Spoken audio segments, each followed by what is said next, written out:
E aí, pessoal, tudo tranquilo? A gente vai ver sobre a aplicação de integrais, tá? Só que antes a gente vai dar uma retomada um pouquinho sobre conceitos do teorema fundamental, tá? E um pouquinho sobre as ideias das somas de Riemann, beleza? Então, vamos dar só uma relembrada. Ó. Quando a gente está estudando as somas de Riemann, a gente via lá, por exemplo, a minha função, né? Vou chamar aqui de f, onde essa função aqui ela é limitada de um valor que vai de A até B. E o que acontece? Pela soma de Riemann, a gente consegue determinar qual que é a área compreendida entre essa função. Basta utilizar uma aproximação por retângulos, né? Então, se por exemplo a gente pega um retângulozinho aqui, ó, outro retângulozinho aqui e outro aqui, por exemplo, a gente consegue determinar o valor aproximado da área abaixo dessa função. E como que a gente determina isso? Por exemplo, se eu falar que eu tenho um retângulo aqui, onde ele tenha uma base que meça ΔX. Esse ΔX são os valores de xi menos xi menos 1 da minha função. Então, estou pegando esse valor menos esse para determinar a minha base. Tá? E se eu faço a minha base vezes a minha altura desse retângulo, vamos falar que ela é dada por f de i, onde ci é o ponto médio desse xi menos 1. O que a gente tem ali? A gente tem a área de um retângulo só. Só que se eu somar todos os retângulos que eu consigo fazer aqui na mão, eu consigo obter uma área aproximada. Então, a área aproximada dada abaixo dessa função, ela é determinada por quem? I, variando de 1 até n. Vou chamar f de ci vezes ΔX. Eu vou falar que esse aqui é ΔX, tá? Para facilitar. Então, isso aqui a gente obtém uma área aproximada. Só que, ó, presta atenção, o que acontece se eu pegar essa função aqui e fazer os retângulos ficarem cada vez menores? Eles vão ficar cada vez menores. E a área vai se aproximando cada vez mais da área original que fica abaixo da função f. Então, quando a gente calcula o limite do meu ΔX, quando ele fica cada vez pequeno, ou se aproximando de zero, do somatório de todos os retângulos,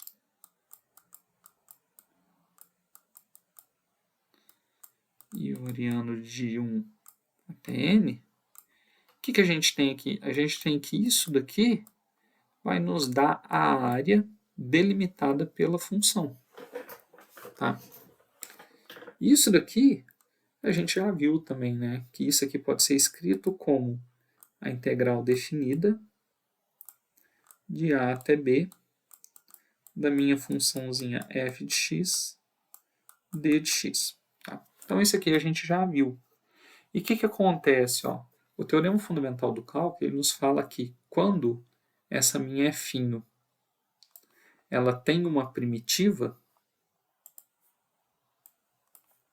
a gente pode reescrever essa integral como sendo quem? A primitiva da minha f' no ponto B menos a primitiva da minha f' no ponto A.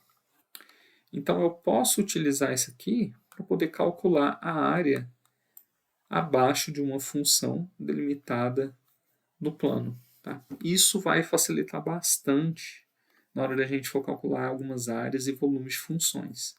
Porque ó, o que a gente vai ver hoje? A gente vai retomar os conceitos, tá? sobre o cálculo, o teorema fundamental do cálculo, na verdade a gente já viu, né, agora.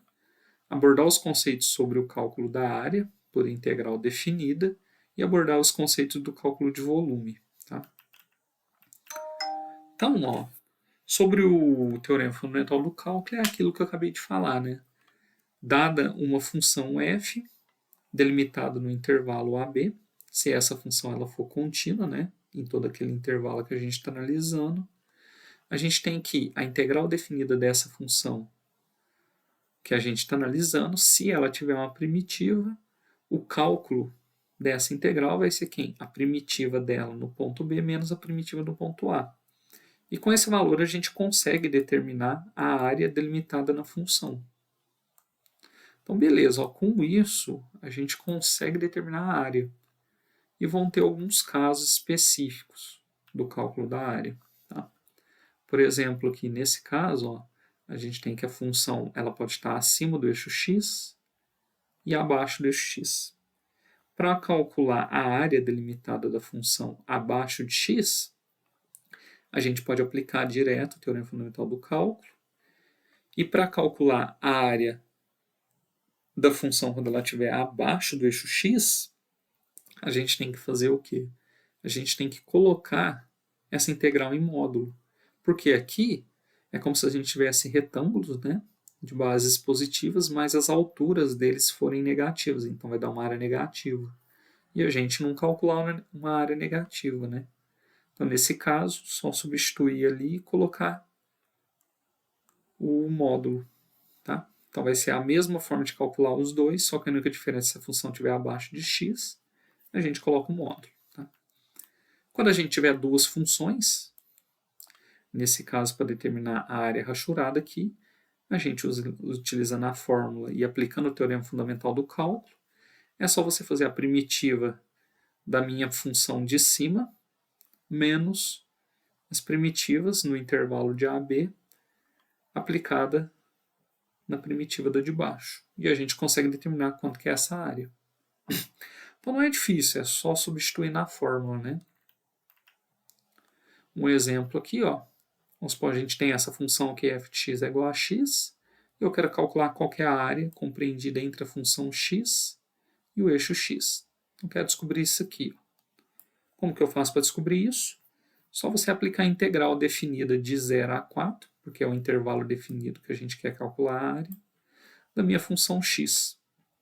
Então, a integral definida vai dar x² sobre 2, mais a constante definida de 4 a 0.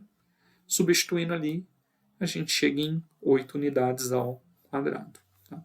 Então, é só fazer substituição, tranquilo. Nesse exemplo aqui, ó, a gente tem essa função, tá? E nesse caso a gente quer calcular a área delimitada entre o eixo x e o gráfico. Aí tem que tomar um cuidado, porque ó, o gráfico que a gente quer calcular a área, ele está abaixo do eixo x.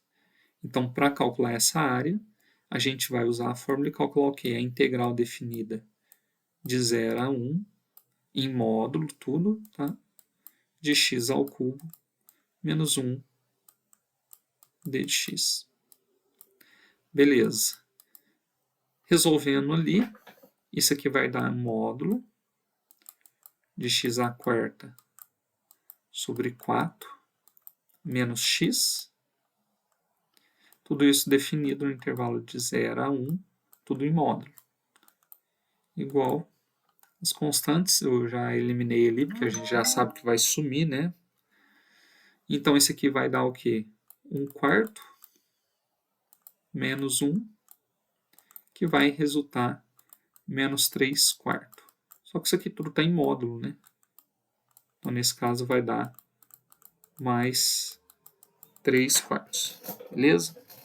Exercício tranquilo também de fazer, né? Agora aqui um caso onde a gente tem duas funções, né? Onde uma das funções a gente quer calcular o limite daqui até aqui, beleza? Deixa eu só pegar um negócio aqui.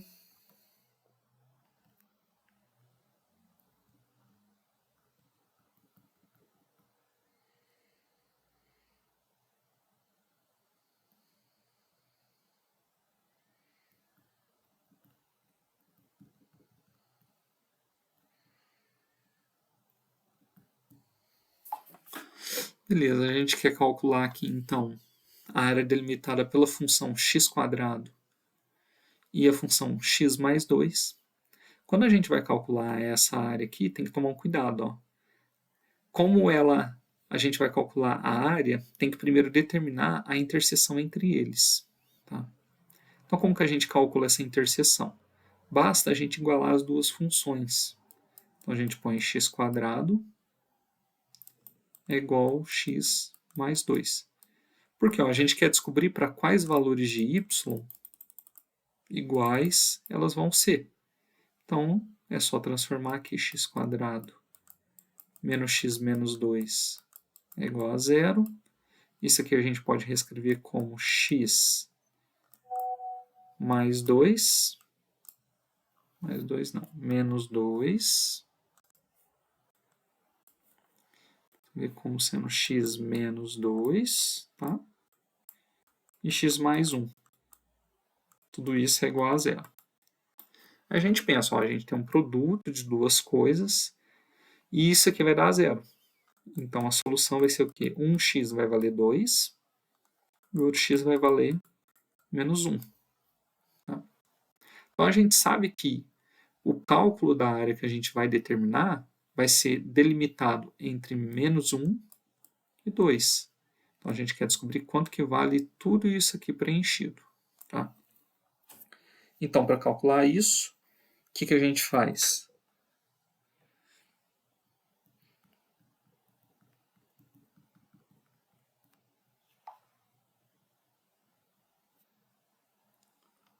Então, o que a gente faz aqui? Como a gente já determinou, né, o intervalo de integração, basta a gente integrar. Integral, lembrando que a gente tem duas funções aqui, né? Então, eu tenho que calcular a integral da de cima menos a integral da de baixo, tá?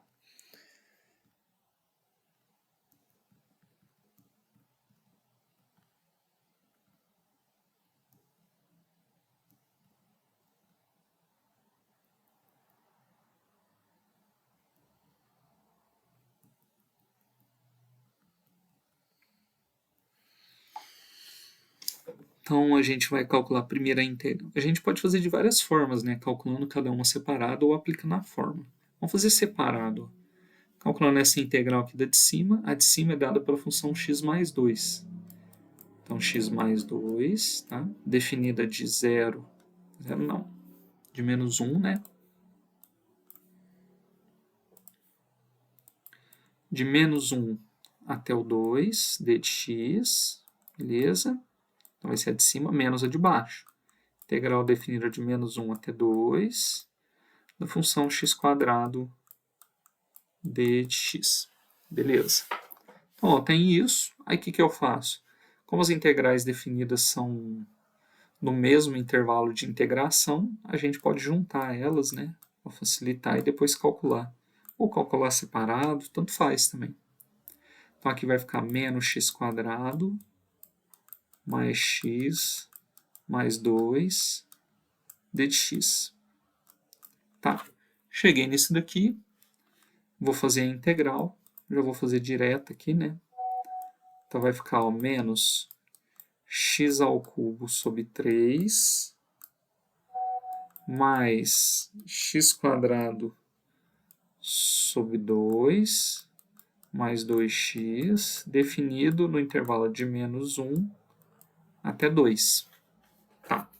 Então, a gente já definiu o intervalo ali. Agora é só substituir. Então, vou fazer aqui no canto. Ó.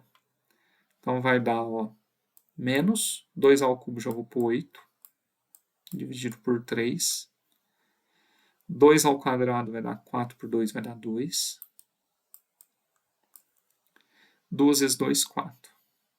Então, 4 com esse 2 vai dar 6. Eu vou pôr direto.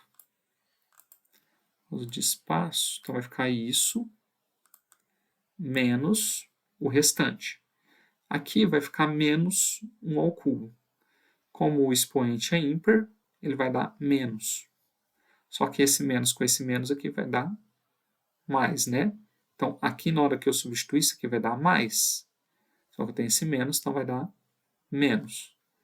Então, vai dar menos 1 sobre 3. Agora aqui, ele vai dar positivo por causa do expoente. Ele está positivo, só que depois ele vai vir com sinal negativo por causa do menos aqui, né? Menos 1 sobre 2. E depois esse aqui ele também vai vir com menos, tá? E ele vai ficar menos 2. Então, esse aqui tudo, que é a área, vai ser quem? Vou resolver esses dois aqui para ficar mais fácil. Vai dar menos 9 terços. Ó, esse com esse. 6 menos 2 vai dar 4, né? Então, vai dar menos meio, que ficou ali, mais 4. Beleza. Agora, o que eu faço aqui? Meio, vou fazer com esse aqui, né? Para facilitar. Então, vai ficar menos 9 sobre 3. Menos meio. Aqui eu posso utilizar a fração equivalente, né? Então, dá 8 sobre 2. A é igual, ao denominador igual, menos 9 sobre 3, mais 7 sobre 2. Beleza. Como é que eu faço para resolver isso aqui? Multiplico isso aqui, aplicando a ideia de fração equivalente. Então, vai ficar, ó, área, vai dar menos 18, mais 3 e 7 vai dar 21, sobre 6. 21 menos 18 vai dar 3. Então, esse aqui vai dar 3 sobre 6, que dá meio. Então, a área compreendida entre a função x mais 2 e x ao quadrado, definida no intervalo de menos 1 até 2, vale meio. Tá? Por que a gente tem que tomar um cuidado quando a gente tem duas funções? Ó? Porque aqui eu estou calculando a área compreendida nesses dois. Mas se eu estivesse calculando, por exemplo, a área a partir de 2, vamos supor, de 2 até o 4, ó, o gráfico está lá em cima. Aí, nesse caso, eu teria que fazer a função de cima, que é x², menos a minha função de baixo. Tá? Então, é sempre bom ter uma ideia, uma noção do gráfico, porque aí você consegue enxergar mais ou menos aonde é que você está calculando a integral. Né? Então, vamos ver esse outro exemplo. Ó. Aqui nesse caso, a gente quer calcular a integral, né? Que seria a área delimitada pelas funções, pela função seno no intervalo de 0 a 2π. Aqui a gente tem que tomar um cuidado, ó. Por quê? A gente tem uma parte da função que está acima do eixo x e uma parte que está abaixo. Então, para calcular essa área, o que a gente tem que fazer? A gente vai calcular a integral de 0 até aqui. Esse valor aqui a gente já conhece, né? Lembra que a gente estudava no segundo método, quando estudou sobre funções? Seno de quanto que faz ele dar zero? Seno de zero e depois seno de π, então aqui é π, seno de x, d de x, mais, isso aqui a gente quer calcular a área, né? Mais o quê? Essa área, só que aqui ó, ela está abaixo do eixo x. Então a gente tem que pôr ela em módulo, a integral de zero não, de π, né? Porque a gente está calculando a partir de π até 2π da minha função seno de x d de x. Tudo isso em módulo. Beleza, aqui é só a gente calcular a integral normal, né? Quando a gente calcula a integral de seno, a gente obtém o quê? Cosseno. Seno de x, definido de 0 a π, mais em módulo, cosseno de x, definido de π até 2π em módulo. Então, quando a gente faz aqui cosseno de π, ele vale quanto? 0. 0 não, menos 1, desculpa. Cosseno de π é menos 1. Menos, porque é isso, menos esse. Cosseno de zero vale 1. Então vai ser menos 1, menos 1. Mais módulo. Quanto que é o cosseno de 2π? 1. Cosseno de π, a gente sabe que é menos 1. Só que aqui é menos, né? Então, menos com o menos 1, cosseno de π. Cosseno de π vai dar menos 1. Menos com menos vai dar mais. Então, esse aqui vai dar o quê? Ó? Menos 2 mais módulo. Menos com menos mais 1. Então, esse aqui vai dar menos 1.